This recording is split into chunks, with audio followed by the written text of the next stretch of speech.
let's talk about it because it's time to review the FX5. As always though, for the sake of ethics, I want you to know this video is not paid or sponsored by Sony. They loaned me this camera so I can make this review, and I am so sad that I have to return it, but I will be pre-ordering one because I have so many videos that I want to make about this camera. Now, at first glance, the FX5 doesn't actually look that different from the FX3, and Sony told me that that was by design. Filmmakers really like the form factor and size of the FX3, so why change it? That said, if you look closer, the body is slightly larger, especially when it comes to the thickness, but it's still light in the hand. The weight feels very similar to the FX3. I also have to admit, I was wrong in some of my predictions about this camera. I thought for sure that Sony would include the EVF from the FX2 on the FX5, but no, there's no built-in EVF, but that doesn't mean that the screen hasn't changed or that there's not an EVF. More on that in a second. Look at the back of the camera and you will see the first of a couple big changes, and that is the screen. We begged Sony for it, and I'm frankly shocked that they did it. This screen is now significantly larger at 3.5 inches in size, but it still keeps the fold out as well as tilting style from the A7 IV. And more importantly, with the screen on the FX3, that was in the 4:3 aspect ratio, which when you were filming in 16:9, that would add black bars to the top and bottom of your image preview, making it really more like a 2-inch video preview, which was usable. Wait one sec. So I used it for many years, but I think this new screen upgrade was really smart because it's now in the 16:9 aspect ratio, which perfectly matches the video that you're going to be recording, unless you want to film in open gate, of course. Little teaser for that we're going to talk about in a minute. But I'm not gonna lie. You don't need all that. You don't need all that gear. Think about it. You could roll with this.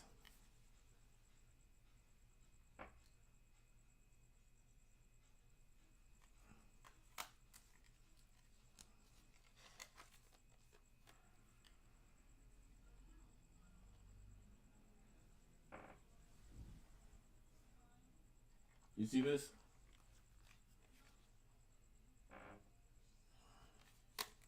Guess what it is?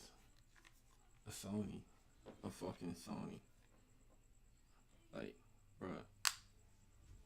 The FX5 because Sony heard what everybody was asking for so long in so many comments, and they said, fine, forget the FX2 EVF. How about a detachable one? Yes, they now make an EVF that's right here that will bolt onto the top of the camera, onto a port that is in front of the hot shoe. So you simply remove the cover, stick it down right on top, and then screw it in. So if you want an EVF, you've got it with this camera. And if not, this EVF is actually sold separately so you can save money and not buy it if you don't want it. And I have to say, this EVF really feels like it's built for filmmaking. It has a 16:9 widescreen aspect ratio, just like the screen on the back of the camera. It's great.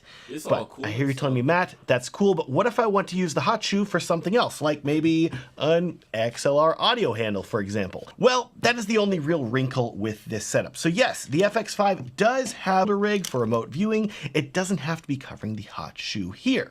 Unfortunately though, the EVF still does need to connect to this proprietary port at the top of the FX5, and the XLR handle is going to completely cover that once you attach it to the camera. So I'm hoping we could see Condor Blue rig up a hot shoe extension or some sort of cutout that would enable you to use the EVF extension, the essential audio cables that you need for filmmaking, and it works with this XLR handle. It's pretty cool. I'll link to this down in the video description as well.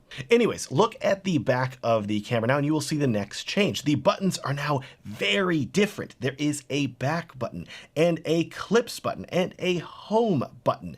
And really, I want you to pay attention to the right side of the camera here because this is a big change. The control wheel that you normally see on the back of a Sony camera is now gone. You have lost all of these buttons over here because the screen is so much larger. You only have a custom button, a home button, and a user button. These buttons are all pulled from Sony's ultra high-end Venice camera, and it does take some getting used to.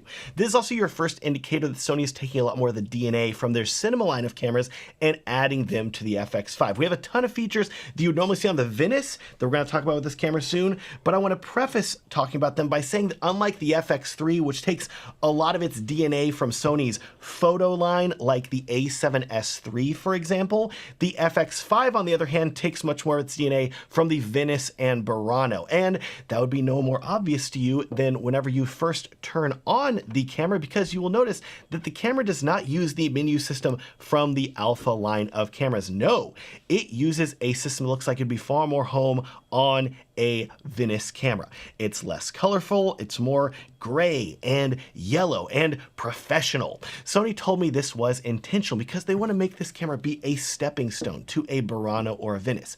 In the past, if you were starting in filmmaking, the thinking is that you would purchase something like an FX30 or FX2 or FX3, but then if you wanted to upgrade to a Burano or Venice, that would be a tough jump because the interface, controls, and menus all look so significantly different. With the FX5 being designed as a stepping stone, though, the menus and interface looks like it'd be far more home on yellow. Stepping thinking is that you would purchase something like colorful, looks like it'd be far more home on a Venice camera. It uses a system that looks like it'd be far more home on a Venice camera. It's less colorful. It looks like it'd be far more home on a Venice camera. It's less colorful, it's more gray and yellow and professional. Sony told me this was intentional because they want to make this camera be a stepping stone to a Burano or a Venice. In the past, if you were starting in filmmaking, once you know how to use the FX5. In other words, once you know how to use the FX5. In other words, the FX5 is more of a cinema camera than a FX3, and that is that the FX5 is not actually capable of taking raw photos. Heck, you can't even take stills with the camera. This is a video camera in the purest sense of the term. No photos allowed, even though there's a nice button here that you would think, oh, let's take some photos. Nope, can't do it. But that said, Sony did tell me they have a robust firmware roadmap built out for this camera, and one of the features of that roadmap will be the addition of a setting where you can take screenshots of your videos that you've recorded in the camera. So that's at least something. There are more exciting firmware updates coming too. We're going to talk about those in a little bit. Otherwise though, wrapping up the rest of the body, with the lack of the control dial on the back now, operating the camera is different and does take some getting used to. Instead of using your thumb to operate the control wheel, which doesn't exist on this camera, you have to either hold the camera differently to use the control joystick at the top or use the touchscreen controls on the camera, which is not necessarily a bad thing now that the screen is so much larger. Like I said though, it takes some getting used to, but if you consider this isn't a photo camera you're going to be holding up to your eye, and is instead a video camera that you're going to hold down at your chest, it makes controlling the camera with the top joystick and your thumb much more easy and intuitive. Otherwise, just like the FX3, there's still a fan inside the camera with a very similar vent on the side for cooling. There's still a headphone jack and a microphone jack on the side, but these are now exposed without a flap to cover them, which makes them more easy to access. There is still a full-size HDMI port. Yay! There is also the addition of a second USB Type-C port, just like on the A7 IV, and I'm happy to tell you that with the launch of this camera, Sony also announced a USB Type-C timecode cable that will work with this camera. So if you love timecode like me, you're going to be very happy that you can now hardwire timecode in with this new cable, which is great. Low-key, I'm getting bored of this camera because it just reminded me of the FX3 and the FX30. If I wanted a better like cinema camera, I'll just go for a, what do you call it, like a Sony Burano or a Venice 2. Because all I'm seeing is like, yeah, it's cool and stuff, but get you one of these. This right here is gonna help you. This is a ZV-10. We didn't even get to the Nikon, I'm not gonna lie to you. News. What about weird news though? Well, open up the other port over here on the side, And that's where things get really interesting because Sony Wow. No, I'm playing. Like when you see something, like, wow. added an Ethernet jack. Yeah, this is something you would normally see on a high-end sports camera. I believe Sony has it on like their A9, and I think the A1 has it too. But you see, it's all just bullshit. A little bit. I'm just saying that because all the cameras are the same. I might as well get, like, let me look this up real quick. Let's see. Sony Venice 2. Might as well get some. Might as well get something like heavy duty. You know what I'm saying? Boom. Nah, cause it like they're trying to compare it to the what I do. See, this is why I use the mouse. This is why I use the mouse right now. But where's it at? They try to compare it to this. It feels like it won't scoot to the side. Okay, there you go. There you go. Nah, this camera got all this on it, right? And then you see this little camera. Did you show it? Let's go back. Trying to see the view. Doesn't matter really, cause like Sony, they're always gonna do it. It's like Apple. It's low key like Apple. Like they're just, you see the iPhone 17, the iPhone 16. It's just little tweaks here and there. Like you wouldn't switch. Just get you one of these. But I'm telling you. But if you do want to upgrade, get you like an FX3. I wouldn't get an FX5. We're not getting See time code cable that will work with this camera. So if you love time code like me, you're gonna no, but like that's if you're a beginner, like videographer or film director, and like I'm a director, so like of course I want that camera, but I'd rather get a better camera. Like I don't know, it seems like it's just giving the iPhone like the iPhone updates. You know what I'm saying? Like, oh, we did a little tweak here. We put AI processor here. You know what I'm saying? Don't make sense. be very happy that you can now hardwire timecode in with this new cable, which is great news. What about weird news though? Well, open up the other port over here on the side, and that's where things get really interesting because Sony added an Ethernet jack. Yeah, when recording. If your audio is too quiet, you can bring it up without adding noise. If it's peaking, you can bring the audio down without distortion. Plus, as I really care about these things. I mean, it's helpful and stuff, but I use like other sources and things like that, outsourcing. I don't really use the mic part. FX30, etc., there hasn't really been a need for you to use CF Express Type A for filmmaking. And what I mean by that is aside from literally one video format, which would be XAVCSI in S&Q mode in 4K at 120 frames per second, literally all other video formats on the FX3 can be recorded with just a V90 SD card, which is much more affordable. So it's always made it hard for me with just a per second. Literally all other video formats on the FX3 can be recorded with just a V90 SD card, which is much more affordable. So it's always made it hard. Which is true, but it's not like I'd still want a CFX Express card or CF Express card. Yeah, that's how you say it.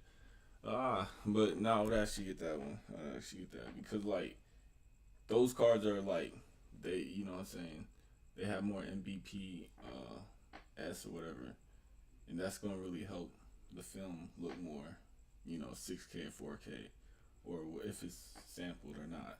You know what I'm saying? So for me to recommend CF Express. But no, like I just want to say he's overhyping this camera. This camera is not that like, it's not like whoa, I gotta get this camera. No, like I might as well get like a Venice, like I just showed y'all.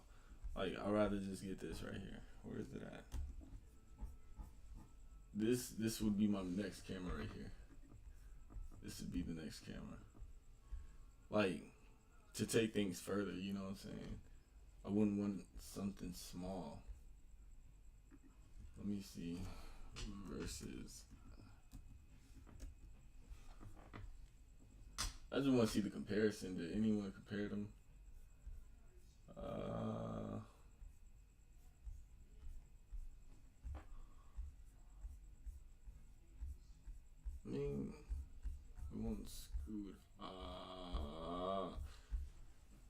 I need a mouse. I need a mouse. I need a mouse.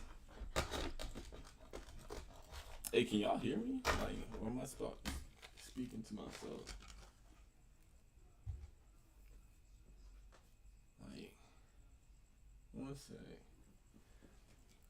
I got a mouse without a USB.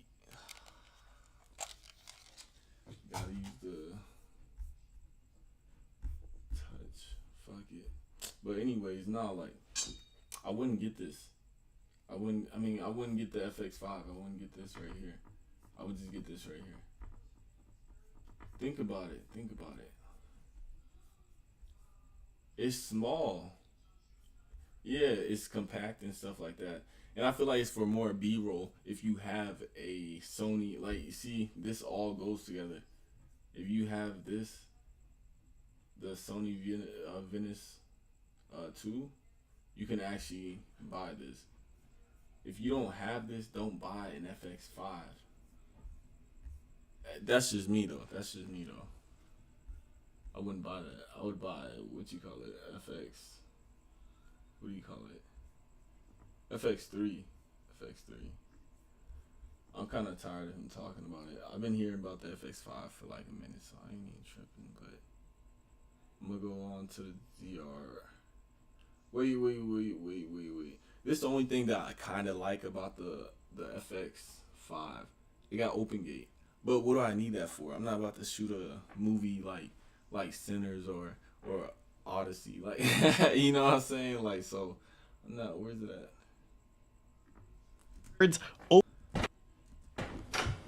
I got ads. Hey, let's do it. Literally double the pixels of 4K. It is wild. Keep in mind, it can only film OpenGate in RAW, but remembering the RAW file sizes are actually manageable with this camera, I think that's fine. But what about the frame rates, Matt? Well, I want you to remember back in 2020, Sony kind of blew filmmakers' minds whenever they added 4K at 120 frames per second to the A7S III. We were all just asking for 4K 60, and they said, hey, how about double that? Well, this is where things get crazy, because not only is the FX4 capable of filming in 5K at up to 60 frames per second in OpenGate, but hold up.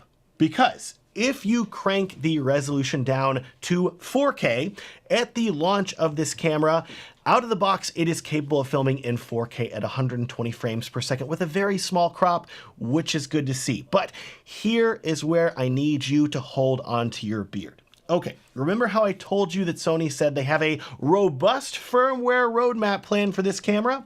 Well, the biggest feature by far, in my opinion, is that they told me that sometime, they are estimating in 2027, they are going to release a firmware update that unlocks 4K recording at up to 240 frames per second with the FX5, which is stupid. See, like,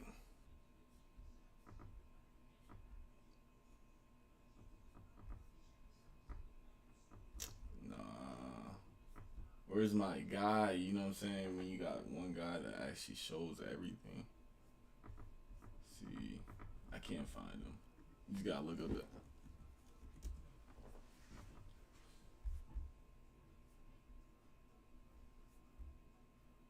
Let me see.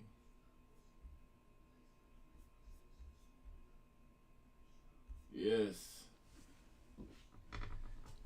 Oh no, that's not him. That's not him. But why not? Why not?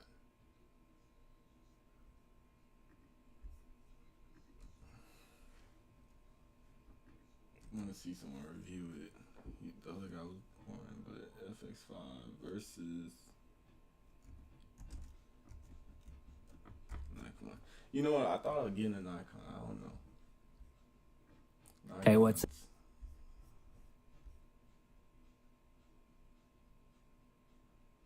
Okay, he did a video on Sony FX5 versus Nikon ZR. Both of these are compact cinema cameras capable of recording raw video internally. And that makes this an incredibly interesting matchup because the price is wildly different between these cameras. The Sony costs literally over double the price of the Nikon, but the Nikon records higher resolution video and beats the Sony in several ways. But there is a deciding factor that may actually make it where the cheaper camera costs more in the long run. So keep watching. Also, if you want a deeper dive on either of these cameras, I have in-depth reviews for both of them that I will link to down in the video description. And side note, this video is sponsored by CrowdReal. Let's now start by talking about the big enchilada, the feature that said Nikon was not only clear to implement RAW video into all their cameras, but they also really opened the floodgates for all other camera companies to add RAW video recording as well to their cameras without fear of lawsuits. But how the Sony FX5 implements internal RAW recording is very different from how Nikon handles it, because with Nikon, you get a veritable buffet of options, while Sony is significantly more limited in variety. With the ZR, you... Not gonna lie to ya. I'm sticking with this. FX30. Sticking with this one right here. You can see it in the camera. I'm using the FaceTime, what do you call it? MacBook Pro camera, but nah. This camera right here is not gonna do you wrong, bro. Like, be honest with you, compared to the FX5 and the Nikon ZR, I'd actually get the ZR because, like he said, I don't know.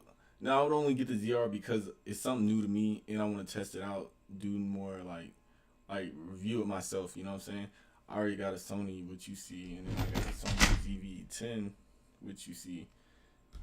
I do want more Sonys, but I don't mind going to a Nikon because I like their ZR full frame mirrorless camera. You can choose to record in Red RAW or Nikon RAW or ProRes RAW. You have a lot of options, so many flavors of RAW to choose from. With Sony, on the other hand, you are limited to one RAW codec, which is XOCN, which may lead you to think that Nikon is offering the superior option with all the choices it gives you. But hold up, because that's actually not true.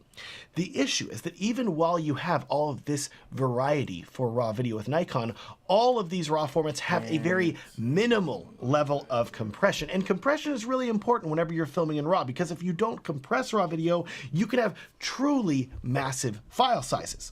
Thankfully, Red, the camera company, were the original pioneers of compressed RAW video, and they have fantastic compression levels in their cinema cameras, which can give you very small file sizes that still look fantastic and give you all the control of a RAW image. And that's the reason that Red cinema cameras took off and were so popular. But strangely, even though Nikon now owns Red, with all of their compression technology, their engineers decided to not offer any compression options with Red RAW in the camera. Nikon RAW supports a normal compression mode, which drops the file size by about... See, which I kind of like it because it shows... One thing it does show is how... And not a lot of people are going to see this, you know what I'm saying? A lot of, you see a lot of, color definition. Of course, for me, Sony gives me that, more cinema of a dramatic. This one gives me more a landscape, alive. I don't know. That's just me. And seeing the pictures come to life. 50%, but people aren't usually buying the ZR for NRAW. They want to film in Red RAW. Plus, it doesn't matter if you choose Red RAW or Nikon RAW or ProRes RAW, the file sizes are truly massive regardless. We are talking literally hundreds of gigabytes for an hour of recording, and memory and storage prices are not getting any cheaper these days. Check this thing out here. So I have in this camera right now a 1 terabyte CF Express Type B card. And we're gonna put that in, and I'm gonna have the camera set to record in 6K at 60 frames. Wait. It just comes with one. It comes with one card though, one card slot. I think. And I don't like that. Cause when you have one card slot, you can't go to the other one. You know what I'm saying? You have to take out the card slot. See, and that's what ZV-10 is like.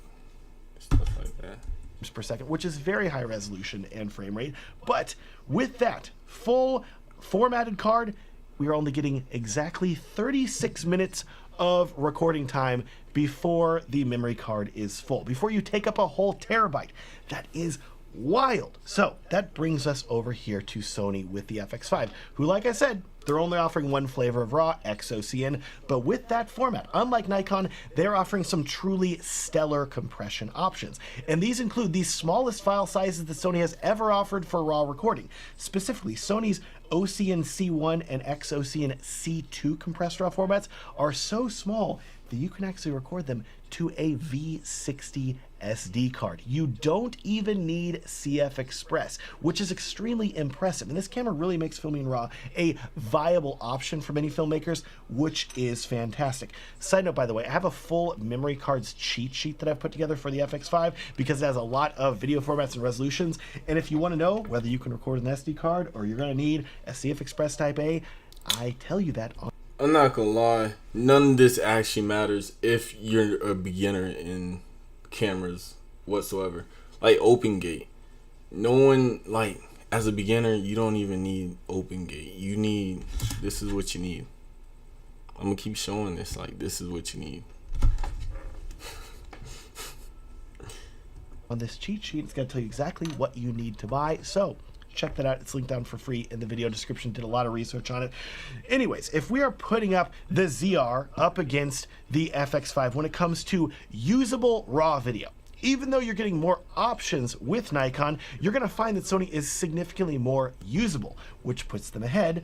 But we aren't done yet, because there's another area of RAW where Sony is significantly ahead of the ZR as well, and that is in the area of the amount of bits that the camera is able to record in RAW. We're not going to get super scientific here, but what but that's just me though. That's just me. RAW video if you want if you want an FX5 and try open gate, there's nothing wrong with that. Nah, like there's really nothing wrong with that. But OCN isn't 12-bit or 14-bit. It is 16-bit, which you're like, 4 more bits, Matt? Okay, but those 4 extra bits means that the FX5, when recording in RAW, isn't recording even 68 billion colors. Like one thing, even like doing weddings or something like that, that actually, like, this actually helped. Not gonna lie, like the camera's good, but like, why get this camera? Like, ZR, it is recording over 280 trillion colors. But that said, I don't want to get too in the weeds for RAW video, but Red RAW uses logarithmic RAW, while they said the camera reminds. I remember someone said this.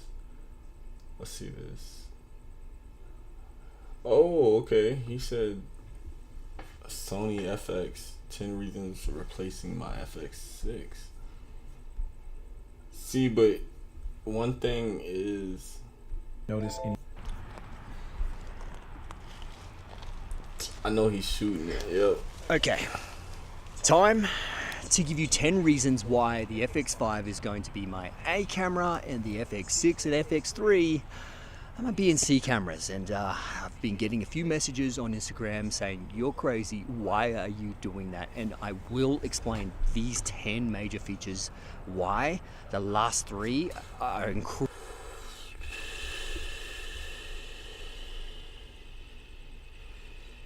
incredibly useful to me, and one of the biggest reasons why I love this camera so much. So the first one we saw in the A7R6, and that's that dual gain mode. Now dual gain mode is extremely useful because you get 1 extra stop of dynamic range through the shadows.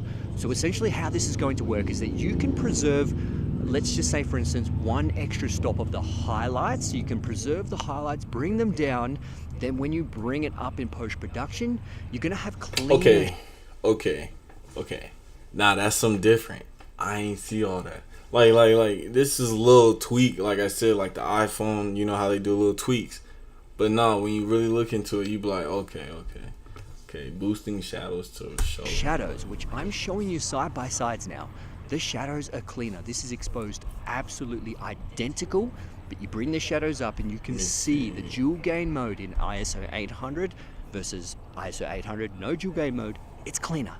That is a massive, massive thing for a lot of different situations where you kind of run and gun and you don't have, I guess, the ability to light specific situations. You need to just do run and gun, like filmmaking, wedding filmmaking, documentary filmmaking. There's so many situations this will come in handy and is a great feature in this new camera. Now the next one, I've talked about this quite a lot, and when it comes to documentary filmmaking, audio is extremely important, and I've clipped the audio with my FX3 and FX2 top handle because it's 24-bit audio. having 32-bit float audio with this top handle, look, I don't want to call it a game changer because that word gets thrown around. See, I mean, I could go on and on. But like, all he's doing is overhyping the camera. They all got the camera from Sony. I'm not gonna lie to y'all. Every video I showed you, they got the Coney Coney Island. They all got the Sony, like from what do you call it? They got the Sony FX5 from Sony. So for them getting the camera, they gotta overhype it. The camera is not all that. I see, like it looks just like the FX30, and yet the FX3 and the, you know what I'm saying, the FX2, they all look the same. It has, you know, OCT. It has different, like, you know, shooting modes and stuff like that. But other than that, like, what, like, I don't know, bruh. I don't see the hype. But is it a good camera? Yes. You like I said, you know, like having an FX, like it's like having an Apple iPhone 17 Pro. That shit's nice, but do you need it? No. You could have an iPhone 13, iPhone 14, iPhone 15, and all I'm saying is you could have a FX30, FX3, FX2, and still be rocking with the FX6 and the FX5 and the. Okay, you can't rock with the Venice or the Bruno, you know, or the FX6, of course. I'm gonna just say you could rock with the FX. Like, all below, you know what I'm saying? Like, the cameras that, like, the one he got in his hand, the FX5, and below. Those are the only ones. The FX6, like, he's saying it's a replacement, but I never even tried an FX6. See what I'm saying? I haven't even tried that. And for me not to try it, I have to, like, one second. No, like, for me not to try it, I can't really judge it or give an opinion on it till I get it. So a little bit much. Like, you still have to get this, you know, audio device as close to the speech bubble as possible. That's going to help. But it's going to save you in so many situations where people laugh and audio goes up and down, it gets quiet. It's just a great feature to have for so many different reasons. And like, you know, the FX3, the FX6 just doesn't have this. Now the next one is that triple bass ISO, and I'm going to show you guys this one indoors. So currently it's an overcast part of the day. I'm at ISO 800. It's a little bit too dark in my opinion. Click over to that ISO 4000 and this is where I find the best benefit, because sometimes ISO 12800, I'll click into that now, is just a little bit too much. I do have to dial it back. I don't want to clip any of my highlights. I'll click it back to ISO 4000. So this is in Cine EI, is where you have control over just your base ISO levels, which gives you the best performance in dynamic range and obviously the cleanest amount. this is one thing I kind of like, because like he said, damn. Nah, this shit cool. Like, I didn't see the ISO 800 dual gain, which they were just talking about, but I didn't think it was like with the base ISO. That's different right there. That's different. Nah, I can't lie. Of shadows. Now, that ISO 4000 we do see in the FX2, 800 and 4000, whereas the FX3 has 800 and 12,800. So it's kind of like smashing these two sensors into one. 800, 4,000, 12,800. You have the best of both worlds. I guess. Which is in the FX5. You could say that. And in my opinion, is extremely, extremely useful, and one of the biggest reasons why I love the image out of that. Now, when it comes to my FX6, the best benefit about having the internal ND filters is that when you click it into 12,800 and it's a touch too bright, you use the ND filters already inbuilt. You know what I'm gonna say about the FX2? It's not all that. It's not all that. Like, after they just made that FX5, you got a external EV finder. Like, bruh, you can just hook it on. Nah, that's different. Regardless of what lenses you have, you don't have to swap out ND filters and change it on the end of your lens. Makes it so much easier, that system, in the FX6 compared to the smaller FX3s, because depending on the lenses, depending on the ND filters, you have to change them out. It just gets a little bit convoluted. You see what I'm saying? But like, if you're really like that, you don't need to be like, oh well, you know. I don't mind putting a ND filter on. I really don't. I don't. I mean, besides that, yes, of course, when you're filming like big weddings and stuff like that, you don't want to be over there like, wait, I gotta. Wait, did I catch the shot? You know what I'm saying? You do want the ND filter, but like as a beginner, no one. You know what I'm saying? I'm just saying for beginners. But I understand when you got like your own, you know, what do you want to call it? Your own production company or whatever like that. You're gonna need that ND filter. I'm not gonna lie. See, that's why I want a FX6, probably in Bruno or Venice too.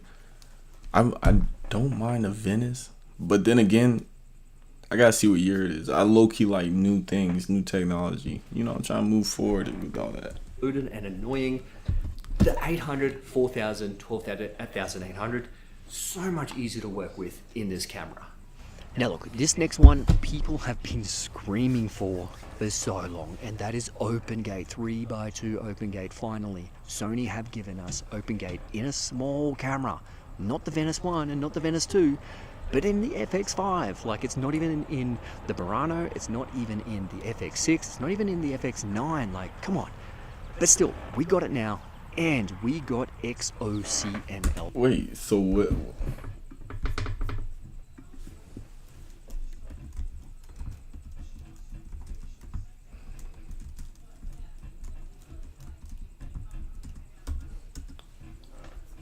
I put it all in caps.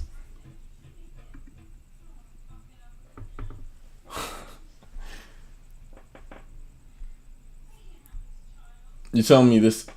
Okay, wait.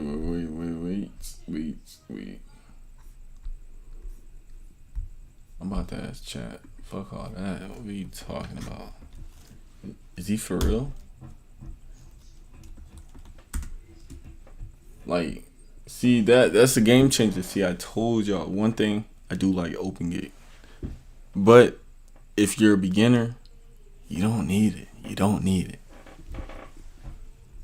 Let me see though. Let me see. But it is good, useful to learn it. Let me see. Is that chat? Just gotta ask it a question. Just wanna see. Verify. Verify for me. You gotta sign up for chat, bruh. Bruh. What the fuck? Just wanted to ask one question, but okay. 16-bit RAW. A lot of people are trying to make the comparisons between ProRes RAW internally and XOCN LT. Like, there just isn't a comparison. 16-bit RAW linear is completely different to 12-bit RAW. There's so much more flexibility you can get out of, you know, the 16-bit RAW, which I think is what, 280 trillion different color tones. Correct me if I'm wrong, but it's insane chef's kiss. Stop playing with it. how much color tones you can get out of this. That's one thing like that keeps me with Sony, you know what I'm saying? I think because they act like Apple. But you know what? We all know which phone is better, and that could be Samsung. So we all know Nikon could be. No, I'm playing. Nah, I don't know. That's why I want to get a Nikon because, ZR to be exact, because I like in its new. Want to just test it out. Range and just push and pull everything. And the file sizes are so much more manageable, especially with it's got the XOCN LT, the C1 and C2. But also in saying that, I'm not going to be using XOCN in many situations, but if I do have a really important document I want to make and I do want to use RAW, I can now. This is just like a brilliant mini Burano / Venice. I just love having this, but future firmware update, I do believe, don't quote me if I'm wrong, but I do believe, comment in the comment section, that there will be open gate in the smaller codecs, in the XAVC codec. So I hope that comes into fruition, because that's going to be making it so much better for content creation, and one of the biggest reasons why a lot of people are asking for OpenGate is, you know, short form content and repurposing instead of just 16:9. So I'm not terribly worried about rolling shutter in this camera, which is just so good to have, especially if you're using anamorphic lenses. Bad rolling shutter can enhance anamorphic lenses in the corners and makes it look really warpy. Not great, but rolling shutter, no issues here. Now the next one isn't really as useful, but I had used it a couple of times with the FX6, and that was 1080p at 240 frames per second. Now this has 4K 240 frames per second. Obviously that will be coming in a firmware update. Currently right now we have 4K up to 120 frames per second, and the 5K in the XOCN LT at 60 frames per second. So 4K 120, perfectly fine. I'm completely happy with that. Used to that with the FX3 and FX6, so there isn't really going to be too much change. There. But you know, I got a longer HDMI cord. I couldn't find the small one. Nice to have as well. Wait, you don't write anything down after Ah, conversation? these ads, these ads, I never go these anywhere. ads. At the tap of a button, it records and creates organized notes based on your I was conversations. about to say. And I do have to mention as well that this has a 5K, you know, downsample to 4K, so it is actually sharper, a bit more detailed than these cameras. Now the next one, we didn't really have it with the FX3 and FX6. Well, kind of, but not really. We had clear image zoom, but we didn't have Super 35 crop mode. Now this has Super 35 crop mode, which is obviously good because it doesn't downsample. It's pretty much like a true 4K crop, right? Is it a 4K crop or is it a 3.5K crop? And it just makes it nice and crisp, and it's not, you know, I suppose soft. And obviously I am used to that with the FX2 because it's a higher resolution sensor, but we have it in this one. Okay, Watch this now one. the last three. Now this one I've been using quite a lot with the FX2, and one of the biggest reasons why I've been taking the FX2 with a lot of my sports films, it's that dynamic active stability. Like, I try to show. No, really, I'll just run and gun like this. I'm not gonna lie. 1 second.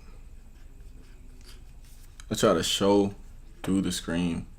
It didn't come out how I wanted it to come out.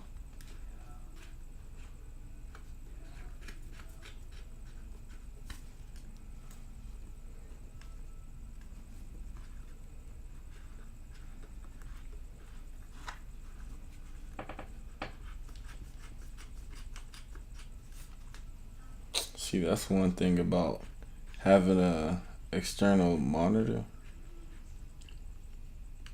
It's way better because, like, let me see something. If I could turn it up for y'all, let's see.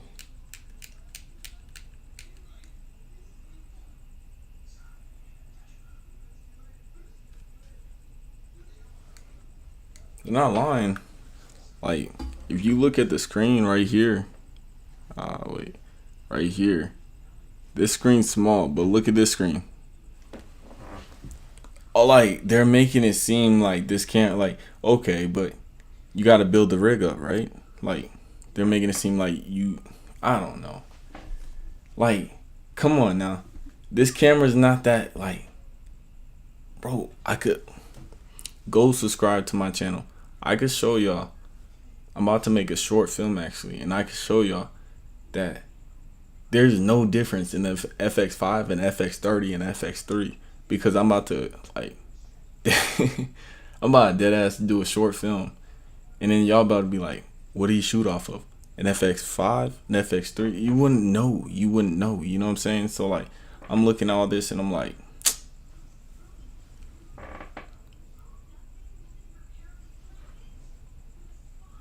yeah, I need to look at the prices. Let me see. you know, hand But wait, aren't they like holding one second. this with a lot of situations when it comes to filming athletes, car tracking shots, you know, bikes, running. I've really dynamic active stability.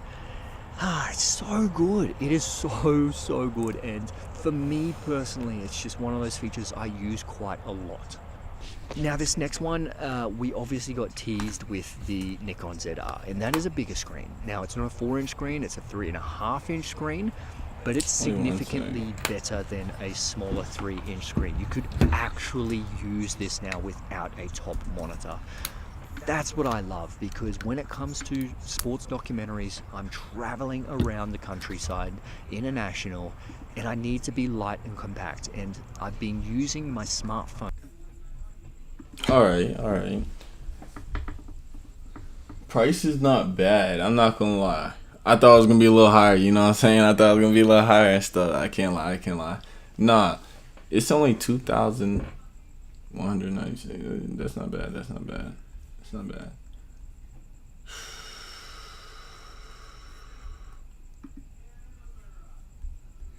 I already know how the camera looks.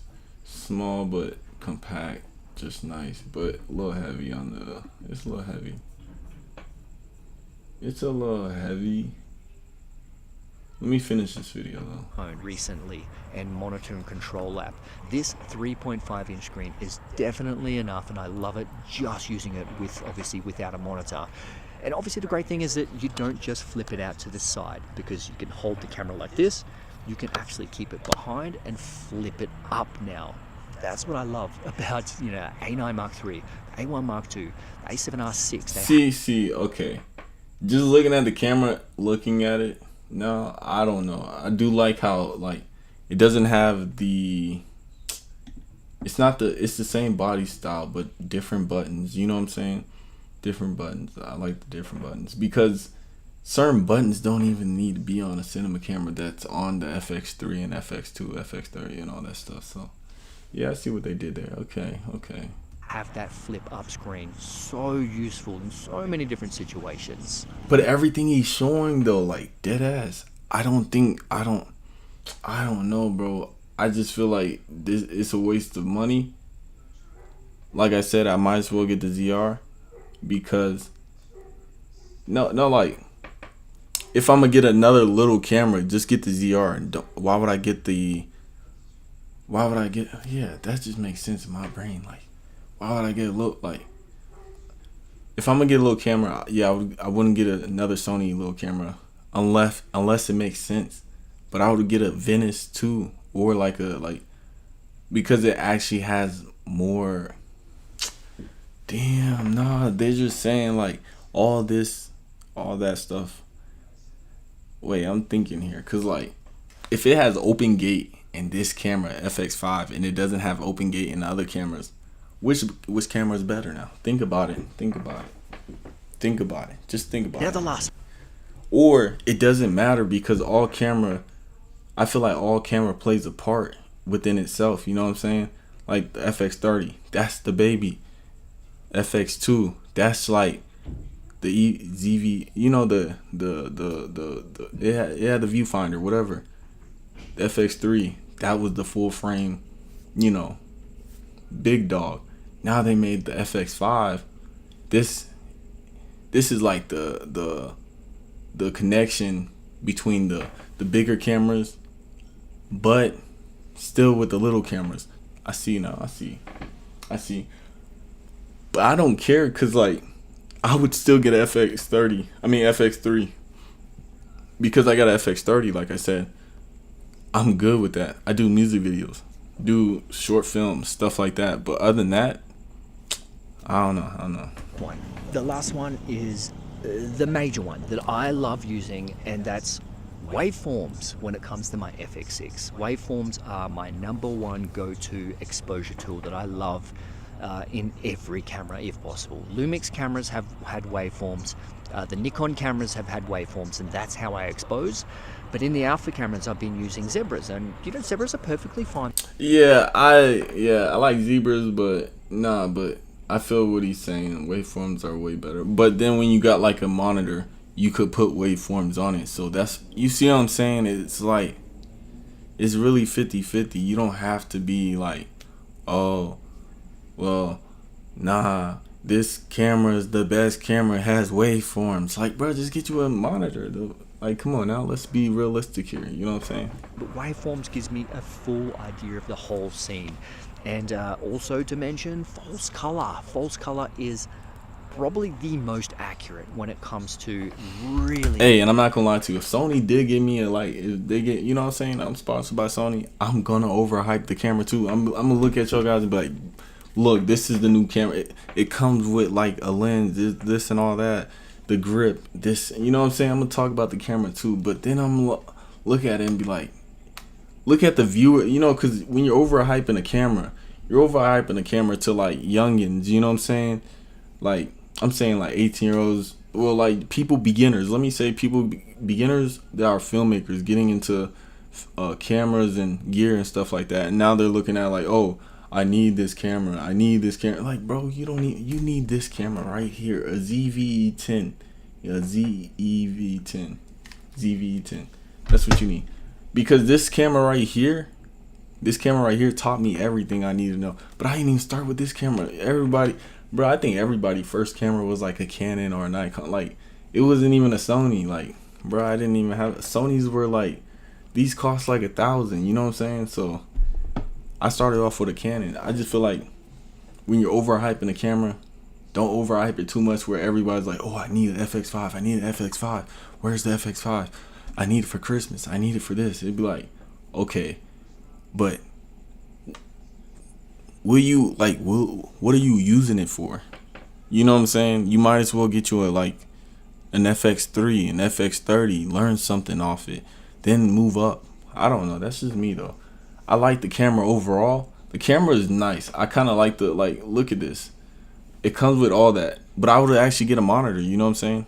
I'll just get a monitor. I'm not going to lie. Identifying each spot in the scene. What's overexposed? What's, you know, middle gray? What's underexposed? Think about it too. Yeah, it comes with a, I think what the screen is bigger and stuff like that. But at the end of the day, I'm gonna still use a monitor. I don't know, you know. It is nice to have a second screen and stuff like that. That is bigger, but I'm gonna still use what I like right now, as of right now. And then the price, I don't even want to talk about the price. But one thing I am going to say is I do like open gate, because then now you're like more, you're in a creative mode, you know what I'm saying? Like, you could choose what format you want it in, you know, a monitor. That's all that, like. One of my favorite features that I love in this camera, I know it's so small, but it's just these incremental upgrades that makes this camera more usable and more like a cinema camera. This is what we love. And I know there's a lot of people out there that are just saying it's not good enough, but come on, dude. Like, image quality, we've pretty much hit a peak. I don't know what it needs, but I'm gonna just say like, bruh, this should look like the FX5, I mean the FX3. Like, y'all can't say it does not. When it comes to image quality, we're just tweaking the images here and there now, and I really personally feel like they've hit a home run with this. I know it's quite pricey.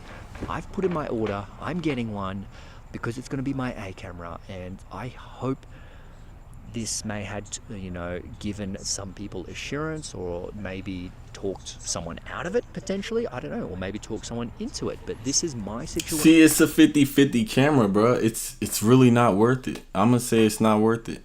The only thing that like is actually worth it is actually like,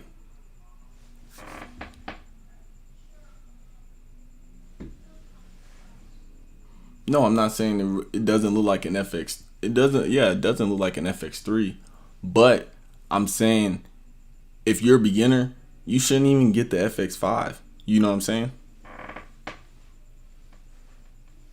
It looks like the more, of course, yes, a little bit. I mean, body wise, I wouldn't say, I mean, it's bigger.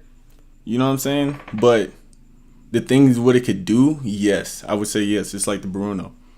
Other than that, like, bruh, I wouldn't get this camera because unless okay, I wanted open gate and stuff like that, and then I could try it out. But I would only get the FX30. You know what I'm saying?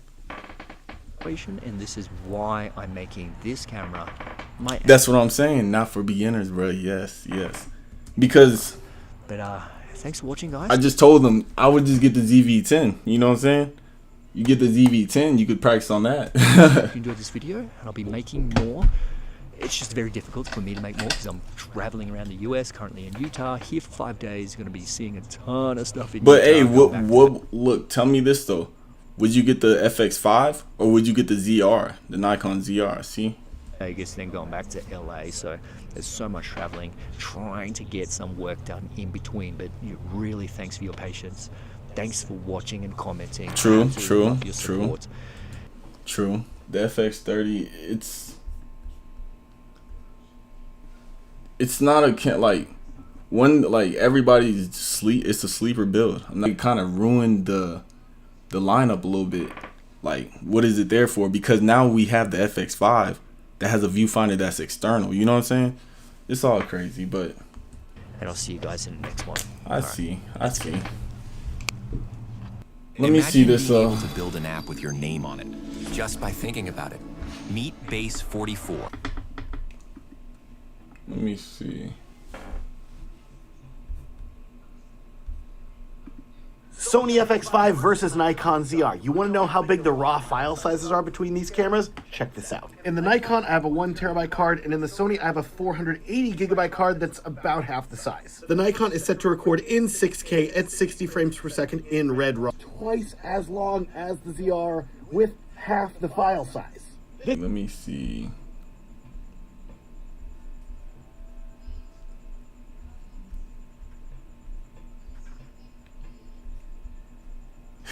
Let me chill. He's over here talking. I wanted to see if he had the Canon C50 versus the, what did you say, FX5.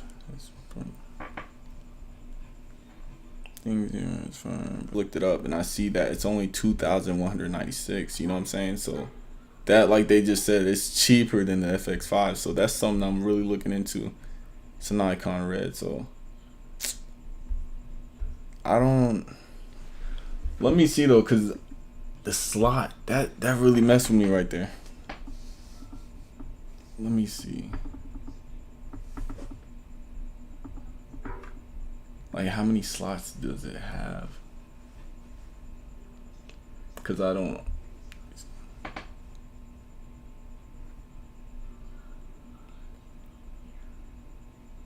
So wait, you said you wouldn't recommend this camera right here? The Nikon ZR cinema camera. You want to recommend that one? See, let me see reviews. It's an amazing kit, but camera moving.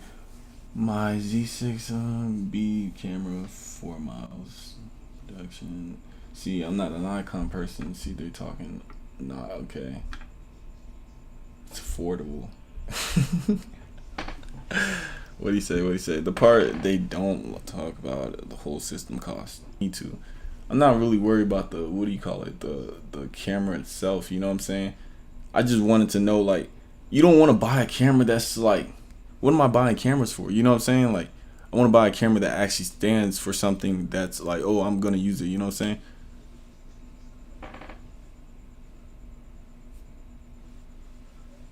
See, okay, yeah, I see what you're saying. And then, like, didn't they say that? And they said the FX5 had for the storage. Yes. See, and that's one thing I'd rather get a Sony.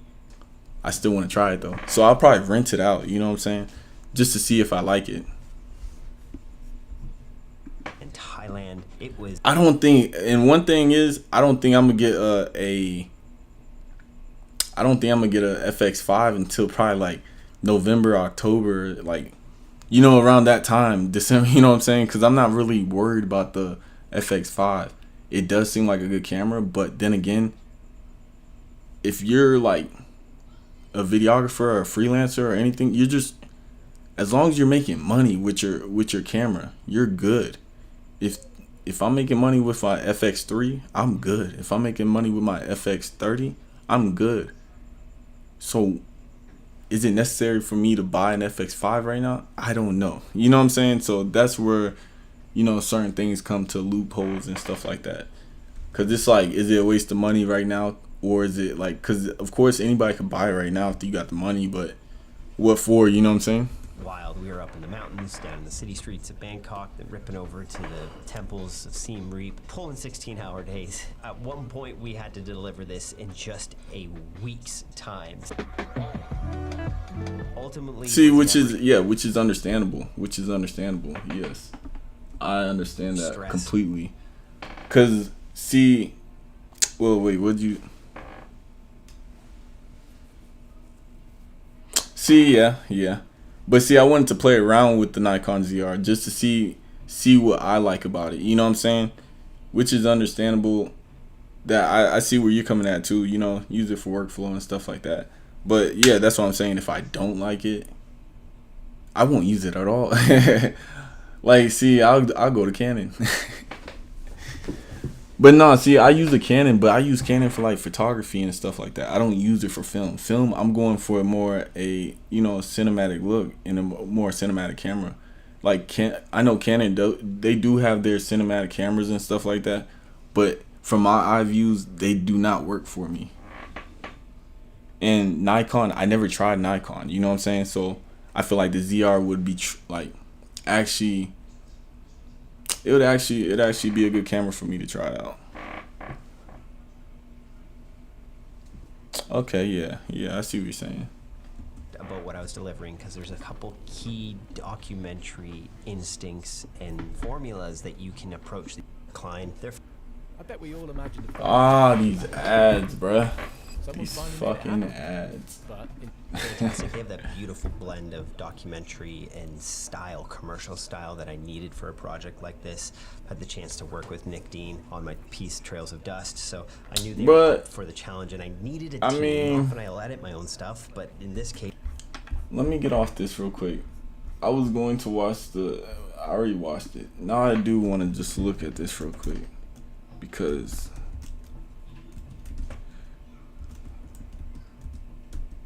I wouldn't say what would I use it for? Just short film. Let me see a short film in it.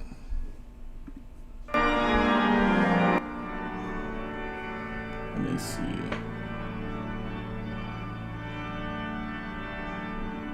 You said you sit in a Sony house.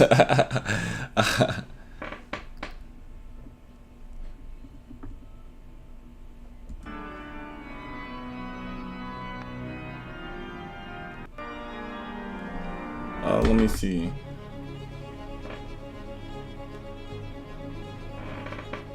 The new compressed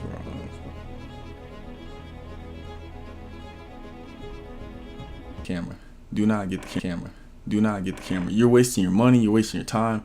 You could be saving money, and you know what I'm saying. So like, yeah, I would just say, yeah, do not get the FX5 if you're not into any. Like, oh yeah, I want to film, I want to do this, let me get the FX. Don't do that unless you're rich, because then you can do whatever you want to do. Let me chill. I want to see how let me see. Okay, see, I haven't seen this. Let's see this. This is the Sony FX3 that I've been using for the last few years, and this... See, you go back to old videos and they're gonna show you that the camera, the FX5, you don't need it. You don't need it unless you for certain you need open gate. Unless you're for certain you need you see, anamorphic formats and stuff like that. But other than that, you gotta roll with what you got. Cause there's a lot of people out here like, nah, bro, this the best camera. This, like, I ain't never seen people like, bruh. And y'all gotta admit it too. This like at this point, it's like buying an Apple. You know what I'm saying? Like, oh, what's coming next? What's coming next? It's coming every year. You know what I'm saying? See, but I understand that because okay, so what Sony do you have? Like, do you have a Venice, or do you have a FX3? Like, what Sony do you have? This is the Challenger, and if you're like me, you're trying to figure out, should you buy or keep the FX3 or go with the new Nikon Red camera? That's what we're gonna try to see. And I understand when you said you were biased about the Nikon and all that stuff and all, like, no, because I was kind of like, the only camera I looked at, like you said, I was always about Sony, you know what I'm saying? But now I'm looking at other cameras, because I'm like, the FX5, they could have done better. They could have done better, but no, they did well for this year, I feel like. You know what I'm saying? Because they're gonna put, what do you call it? They're gonna do updates, firmware updates and stuff like that. So we really don't got to worry about all that. But you know, when you're trying to, like I told you before, you gotta know. You don't want to know just one camera. You know what I'm saying? You want to know all cameras. Person give you a camera on set, right? And you like, oh, I haven't used that camera before. And you like, what cameras you use? Only use Sony. And then be like, what? Bro, you got to start using other cameras. You know what I'm saying? So understand that too. You know what I'm saying? Answer in this video. If you're interested, I'm gonna try to give you some more information as best I can, because this camera is wild. And it's like half the price of this one. The last 5 years and the brand new Nikon ZR. We're gonna go through lots of side-by-side comparisons. You're gonna get my honest, real-time feedback. I could see the difference in these cameras. Now, if you put the FX3 with the FX5, you couldn't see the difference. You would see the tiny difference, and that would be the anamorphic and the other stuff. Okay, so you said...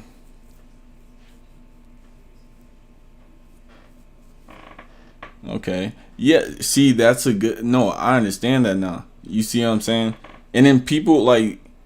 I heard some people saying the FX5 is just similar to the FX6.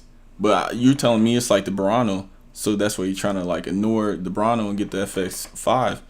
Which is understandable, yeah. Talk about the autofocus, the slow motion, the LCDs, card slot, low light, the file sizes, all of it.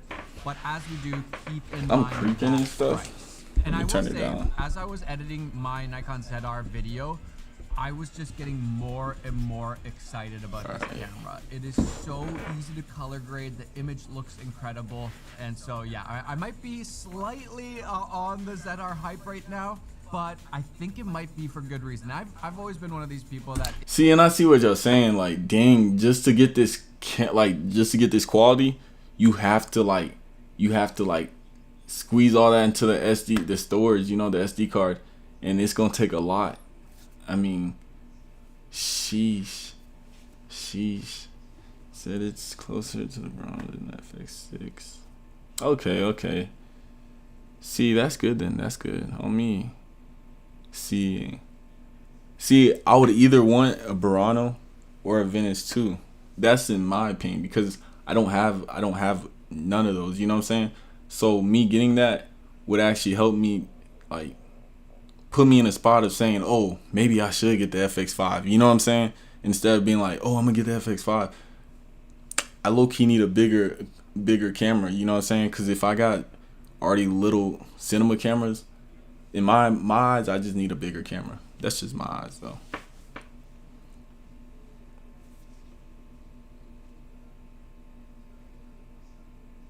See, that's something I didn't know. I didn't know it didn't have IBIS.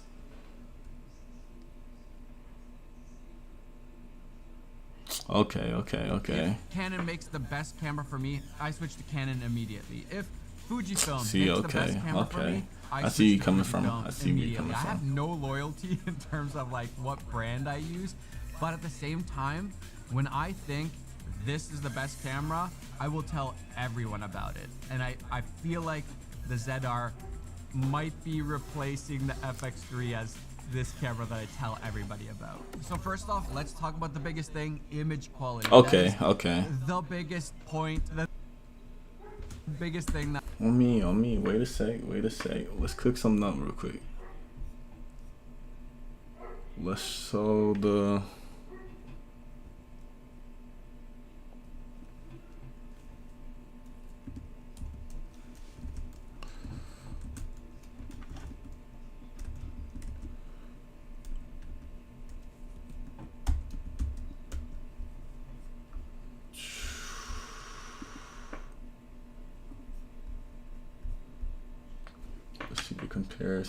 Let's see the comparisons.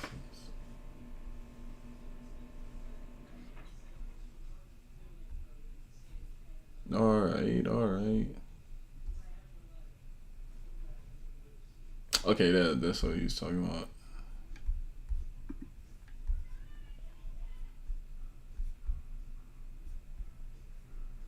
Okay, okay. Yeah, yeah. Only has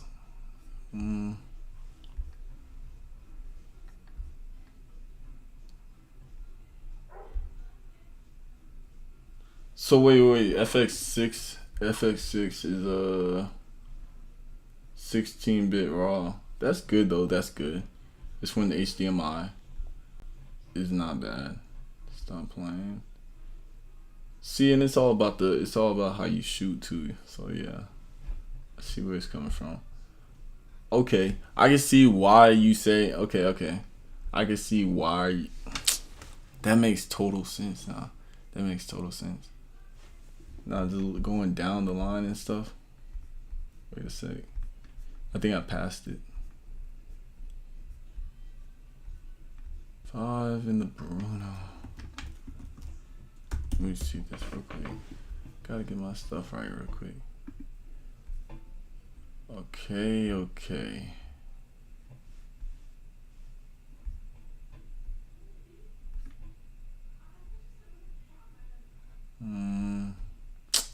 It's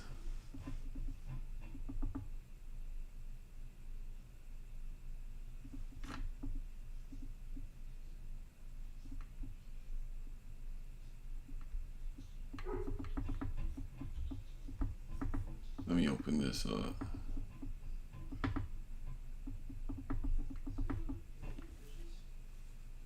Oh, shaking. That's all shaking. Stereo for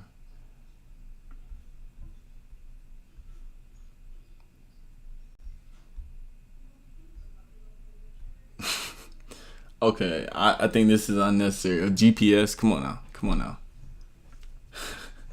No, that's clean though. That's clean. Okay, it's a new battery. It's a new battery. It's a MPS 1100. This comes with a V mount. Yeah. I see you coming in. I see. Let me see something. I did not look up that camera too. Let me see this real quick.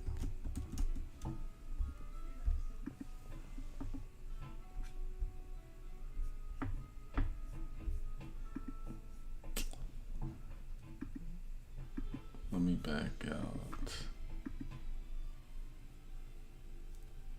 Wait one sec.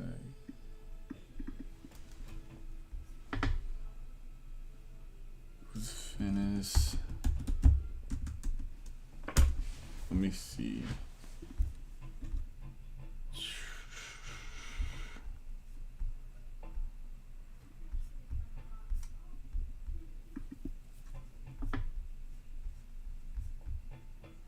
Like it said you need to sign in just to ask chat something. I was like, what the fuck? To my chat TBT. But nah, that shit was crazy to me. Let me go back here real quick. Stops. It's the Bruno. Where's it at? I'm looking for something you were just talking about. Okay, so missing it from. Yeah, that's what I'm thinking. I was like, bruh, it won't show so much. But let me see something. Go back to YouTube. Yeah, I need to get all this situated. I just started streaming today. Hey, I'm up. Let me stop playing. But let me see something.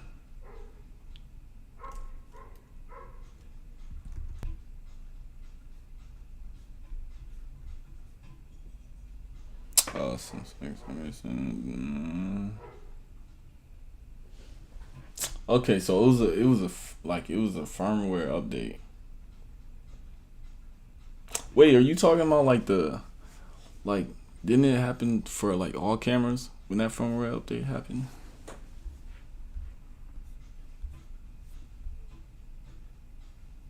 Let me see.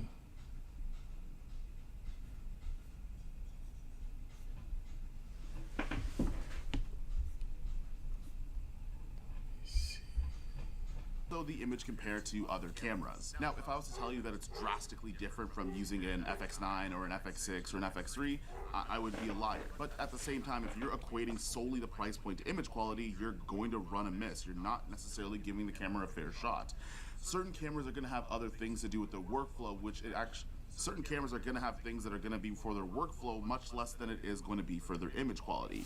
Now, wait one sec.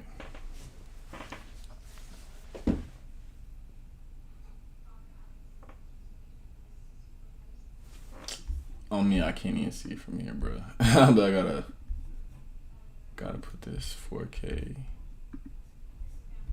Go back 1 second. Things that are going to be for their workflow much less than it is going to be for their image quality. I kind of see the difference, but you like, if you were not a camera person, you can't see the difference. You know what I'm saying?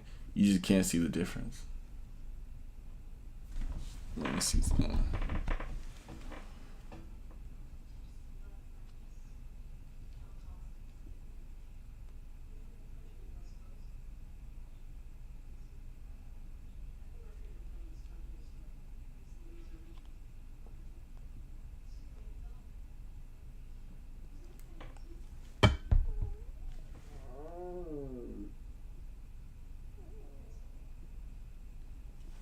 Bro, my stomach acting up, bro. I need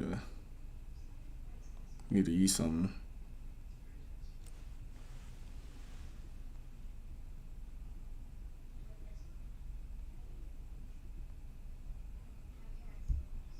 Okay, yeah. Wait, didn't the camera, didn't FX3 and FX30 get the anamorphic? But it was like a de-squeeze or whatever. You know what I'm saying? Wasn't it like de-squeeze? Oh yeah, I can check right here.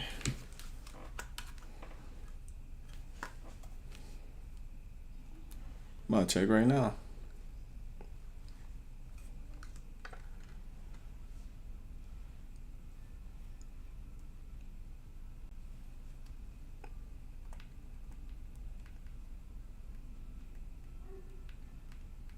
Let me check. Now, that's not to say that the OCN LT is any slouch. It actually looks incredibly good. Now, the first day that I tried to compare this to a Sony FX3, which has the same sensor as the FX6, I actually got a little bit upset. I started grading similarly to how I grade most things, especially fitness content. And when I went to bed, I was a little bit upset because I thought they looked exactly the same. And then I kind of slept on it, realized I was sleep deprived, woke up, and when I looked at the image, they were different from each other.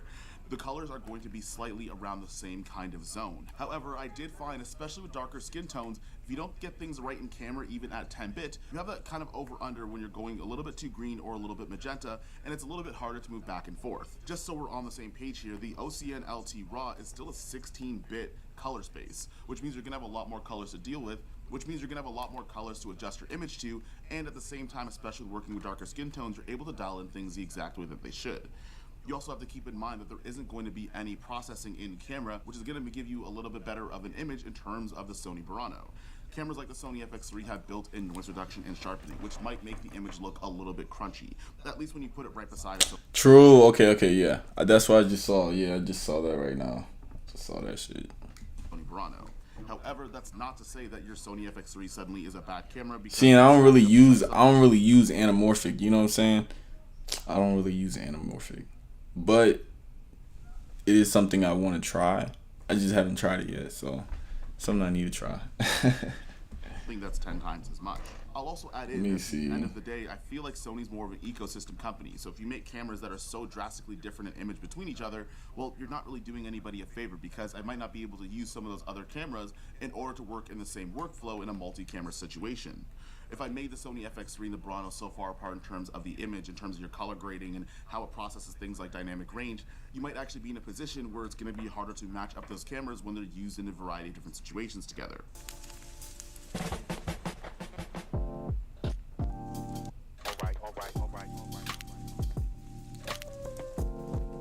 Let me see something.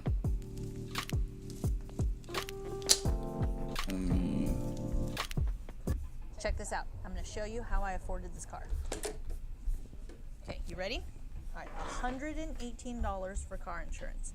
That's Now, I don't have a lot of notes in terms of the dynamic range and the low light. If you want to see more of an in-depth version of that, you could just go to CVP and watch that. I'm not necessarily going to parrot exactly those things, but I feel like both of them are going to be great. Personally, for me, my litmus test for both of those things, that if I am in a room with a window in the background, does the window blow out? And if it doesn't blow out, then I think the dynamic range is just fine, because most of the time, especially on a system like a $25,000, $30,000 camera, you're probably going to have your scenes lit. You're probably going to have people that are going to handle your lighting, so you're probably going to be able to fight around that dynamic range. I actually don't know how many stops are in this camera.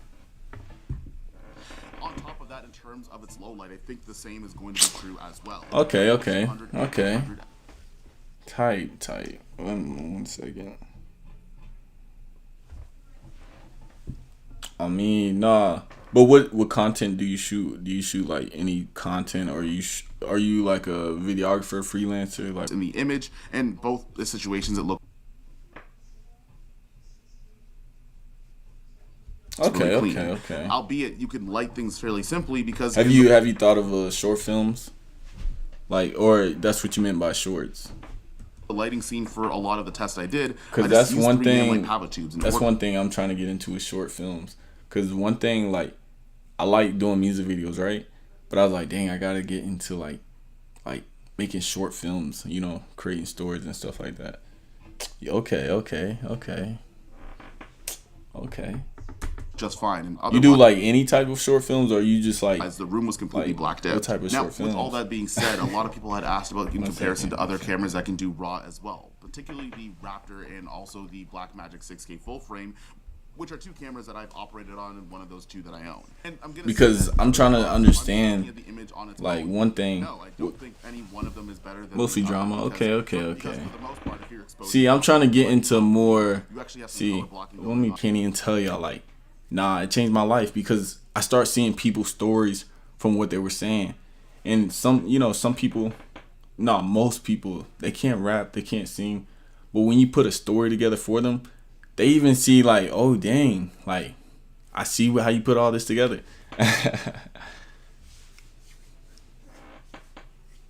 Bruh, social media it's a race. The social media content creation, whatever, that's a rat race. I don't know what to say about that, cause like, I'm a youngin', like, not too young. I'm like 24, you know what I'm saying? And I'm seeing this like with low effort, you know what I'm saying? So that's why I see where a lot of people could capitalize on is like, you should start doing stuff with effort and start putting stuff, cause like everybody, and if no one's seeing this, you gotta see it. It requires for business now. On me, yes. But like, it's not even just business. It's like you're going against like little kids, you know what I'm saying? That's good editors or good at camera using, you know what I'm saying? Stuff like that. And it's like, people, you could tell a story, and then person could tell another story that doesn't have any like no grasp to it, but it has good effects and edits and all that, and then someone's gonna like it, you know what I'm saying? It's weird, but hey, you know how it go. Everybody know how social media goes. All you gotta do is stay focused, do what you gotta do, make your rounds, and have fun. Cause I'm not gonna lie, that's one thing I'm learning. You gotta have fun, because everyone's not. But hey, these are just opinions. Get you whatever you want. You know what I'm saying? I'm gonna just say that right there. But getting asked to do more and more, yeah, that's true. I feel you on that. Invest a lot of things that happen before you press record. Pretty much everything is going to look good. I don't think that, especially on a platform like YouTube, you're going to immediately be able to see the difference between two cameras that are going to be expensive as these guys are. And on the note, on the Blackmagic 6K, it does shoot in 6K quite literally. See, this is one camera I guess I never learned about. The Venice, but I didn't care about, not the Venice, I learned about the Venice. The Burano, I didn't really care about it, I guess. I don't know. When did it even come out?